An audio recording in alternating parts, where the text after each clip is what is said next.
What's up, everyone? Welcome back to the channel. Like always, like and subscribe and leave a comment down below and let me know what you think. Obviously, you can see the book that I'm going to go over in this review because I was holding it up. But yeah, today I want to talk about Star Trek Deep Space Nine, Section 31, Abyss.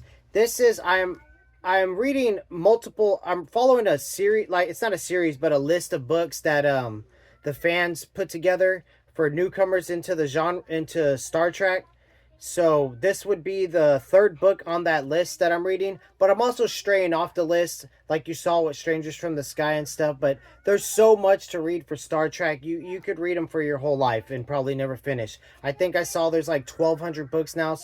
But so far I've read 4 and I've loved them all. No exception on this one. It was a very good book. If I rated it, I'd probably say 8 out of 10, just because it wasn't as good as the other 3 books I read, but at the same time, it was still very good. You're basically following Dr. Julian Bashir.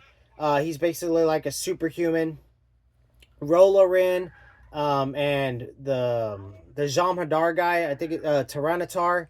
And these are all Deep Space Nine characters. You don't have to see the show to follow the books, because in the first book, Avatar Book 1, there's a bunch of summaries. I went over that in that review that kind of get you up to par with a lot of the characters and stuff. And then, of course, you could Google, or you could just watch the show if you want to get caught up with stuff. And then Ezri Dax, Julian Bashir, is pretty much his relationship in that series. They all basically, there's this like group called Section 31 that's like these like secret agent type things. I don't know how else to explain them, but they're not really good guys.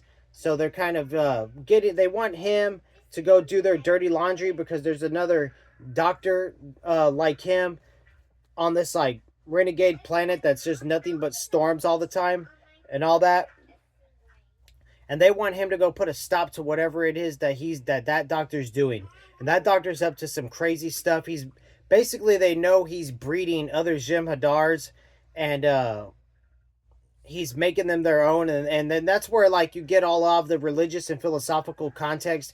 And the beginning of the book is kind of slow to me, but the last 40 pages make up for all of it. And the last 40 pages are so good. Like the philosophy, the religious aspect of it, what Dr. Bashir goes through at the end it's just pure. It's emotional, it's riveting, it was gripping. The book was amazing. The 2 authors, David Weddle and Jeffrey Lang, did an amazing job with this one.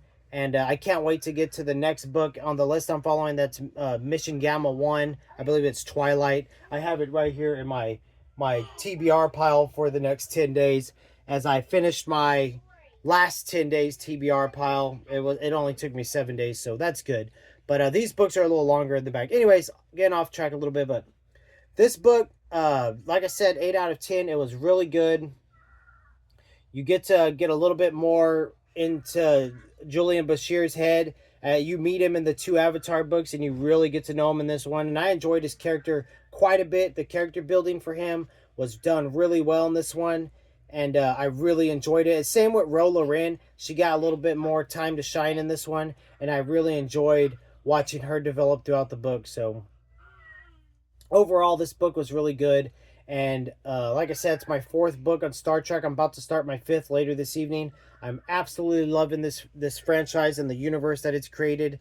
The wife and I are at the beginning of season 2 now on The Next Generation. We're about 6 episodes in on the original series, and we're on the 3rd original series movie. So we're kind of jumping back and forth between TNG and TOS, and loving it all, especially the books. I love the books.